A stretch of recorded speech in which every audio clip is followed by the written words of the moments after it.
And hello, oke sob semuanya, selamat datang kembali hanya dalam konten serunya sepak bola. Ayo, ayo, futsal Indonesia menuju langkah dunia. Ayo, ayo, futsal Indonesia menuju pentas dunia. Oke sob semuanya, maafkan suara Nuno yang jelek ini. Oke sob semuanya, ya, karena itu merupakan ekspresi kebahagiaan gua saat membuat konten kali ini. Timnas Futsal Indonesia kembali membuat sejarah dalam satu ajang kompetisi, dalam satu ajang turnamen Piala Asia 2026. Timnas Indonesia mencetak 2 kali sejarah. Pertama lolos ke partai semifinal saat akan bertemu dengan Jepang, dan di partai semifinal dia menumbangkan salah satu raksasa Asia, telah juara 4 kali Piala Asia, Jepang, dan akan menantang raksasa terbesar ya di Asia, Iran, dengan udah juara di Piala Asia berapa kali itu? 13 kali apa 14 kali apa 12 kali ya, pokoknya paling banyak lah. Dan ini timnas Indonesia harus diakui di bawah coach Hector Souto juga menunjukkan grafik pesat yang bagus, grafik pesat yang signifikan, berdampak sangat-sangat positif di bawah Hector Souto. Ini juara SEA Games, juara Piala AFF, dan sekarang lolos ke semifinal plus ditambahkan lolos ke final Piala Asia 2026. Memang Hector Souto ini membenahi organisasi permainan timnas Indonesia, khususnya di defense, sangat nampak sekali, sangat terlihat sekali.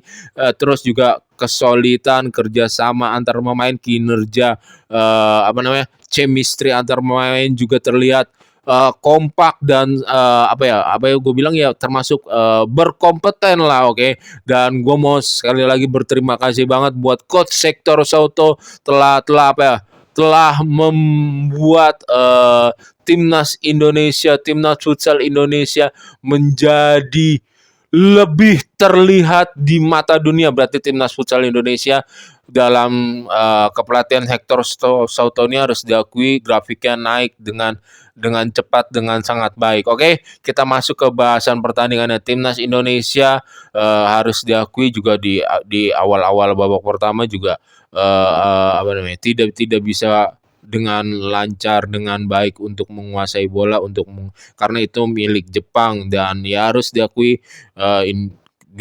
timnas Indonesia harus diselamatkan juga dengan mistar sekali, dengan tiang gawang 2 kali. Itu merupakan dampak positif yang baik dari permainan menyerangnya Jepang gitu. Dan gawangnya Habibie memang harus diselamatkan dengan tiang-tiang dan mistar-mistar. Itu harus ada hokinya dan harus berterima kasih dengan ini. Tetapi Indonesia punya skema dari set piece, dan terlihat di gol pertama dimanfaatkan dengan baik. Gol kedua ya itu dari set piece juga. Gol ketiga kerjasama antara Israr dan siapa tuh nomor 10 si bengal tapi jago. Nah itu dia.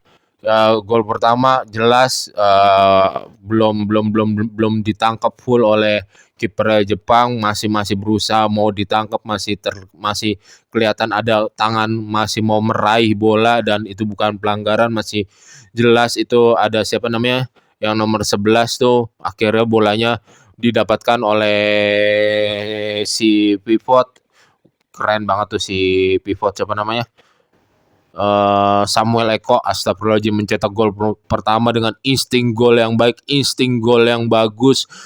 Dia mendapatkan bola liar, bola pantulan, bola pentalan, dan dia balik badan, dan dia melangkah sekali, mendribble sekali kalau nggak salah, terus mengarahkan bola, menyuting bola ke gawang arah yang sulit untuk diblok oleh defense Jepang dan termasuk digagalkan oleh kiper Jepang sekalipun. Gol kedua timnas Indonesia lahir dari set piece, bola out, dan golnya Anca yaitu dihitungnya gol bunuh diri karena Anca mengesut ke gawang dan terkena kaki pemain Jepang yang ingin melakukan blok dan bolanya masuk ke dalam. Oke. Gol ketiga Indonesia akhirnya lewat open play, itu bagus banget si Firman. Gue suka banget finishingnya Firman. Gol keempat timnas Indonesia hasil dari ini nih timnas futsal Indonesia ibaratnya bermain pressingnya, bermain menutup ruangnya bagus banget. Harus diakui walaupun kita memang kesulitan untuk menguasai bola juga, tetapi kita nggak mau kalah marking, terus defense pressing kita juga bagus, defense pressing kita juga sangat solid gitu, dan ya berujung golnya Regun yang Jepang bisa tercuri kayak gitu, dan Regun tinggal menceploskan bola udah kosong posisinya, di bank selesai. Gol kelimanya ya berkat ketika Jepang bermain power play, bolanya berhasil dibaca dengan reading defense yang baik oleh siapa namanya Dewa Rizky ya. Terus Jepang kan juga berusaha tuh ketika ketinggalan 2-0 dia mengejar menyamakan kedudukan hingga terjadi perpanjangan waktu 3 sama gitu kan. Gol pertamanya seharusnya Habibie tampil keren lagi, tampil bagus lagi, tampil solid lagi, di luar dia kejebolannya harus diakui, 2 jempol tetap buat Habibie. Lo keren, lo maksimal, lo pantas mendapatkan 2 jempol juga dari gua. Walaupun gol pertamanya sebetulnya itu masih bisa ditahan gregetan, tapi emang juga positionnya mungkin udah susah juga gitu. Terus gol keduanya Jepang berkelas tuh dari kaptennya si Mizu. Gol ketiganya Jepang jelas pelanggaran dari Iqbal, handball, tangannya terbuka, tangannya aktif, tangannya mengangkat, ya jelas handball. Terus ya timnas Jepang juga sebetulnya bisa hampir menyusul kembali ketika di babak tambahan waktu, ketika mendapatkan penalti kembali. Jelas itu pelanggarannya Habibie, engkelnya pemain Jepang, kakinya Habibie masuk ke dalam, jelas itu pelanggaran, jelas itu ada masuk, jelas itu ada sapuan, jelas banget udah emang udah murni pelanggaran, gak usah protes. Dan bersyukur tendangannya naik ke atas, padahal eksekusi Ronaldonya udah keren banget, ancang-ancang Ronaldonya gitu kan. Tapi tendangannya kan sempat diganti kiper Nizar mungkin mengarahkan bolanya atau mempengaruhi lawannya saat penalti juga cukup baik, cukup bagus, sehingga pemain Jepangnya jadi kurang tenang gitu, jadi mentalnya mungkin kena, jadi atau bernafsu juga tuh si kaptennya Jepang, tendangannya terlalu naik ya jadi terlalu ke atas. Oke. Terus ya harus diakuin juga penyerangan Jepang ini benar-benar merepotkan sisi permainan timnas Indonesia gitu. Si Firman sempat keteteran berapa kali defense, terus si Iqbal berapa kali juga defense keteteran juga. Wendy Bryan bermain sangat bagus. Wendy Bryan gua suka banget di pertandingan match kali ini. Nah, ya gue juga mau menilai di sini, ada gue pengen menyebutkan 5 pemain favorit gue untuk match lawan Jepang kali ini, bukannya untuk mengecilkan dan kalau pemain lainnya yang gue sebutin antara 5 pemain ini nggak bagus. Ini 5 pemain favorit gue di pertandingan lawan Jepang ini di semifinal Piala Asia 2026 ini. Yang pertama yaitu ada Dewa Rizky yang di posisi kelima. Terus ada Firman Ardiansyah, terus ada Ahmad Habibie, terus ada Wendy Bryan, terus ada Samuel Eko.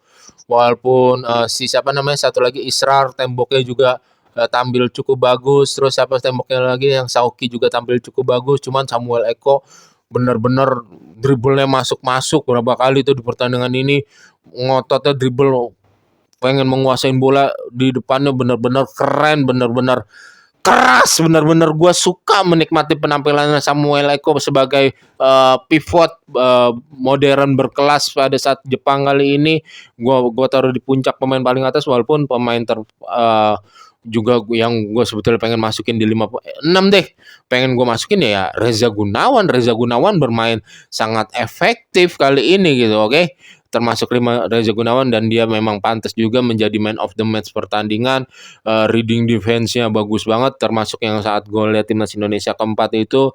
Dan ya Jepang bukannya bermain jelek, Jepang bukannya pemain buruk, ini sama-sama bermain bagus, sama-sama bermain on fire. Jadi tinggal kemenangan atau hoki punya siapa. Timnas Indonesia hoki itu ada tiang yang 2 kali mistar sekali, ya itu termasuk bagian dari hoki, karena emang timnas Jepang juga menyusun serangan dari winger-winger kanan kiri, dari flank-flanknya juga harus diakuin sob bagus. Gue berapa kali tuh ibaratnya tuh kayak keteteran, kayak deg-degan gitu ketika timnas Jepang membangun serangan dari segi flank-flank, Shimizu, terus yang pemainnya tua itu, terus yang kakinya kebot juga yang bernomor punggung 7, terus yang bernomor punggung 12 juga bagus juga tuh pemain Jepang. Terus ada yang tua juga tuh yang pemain seniornya.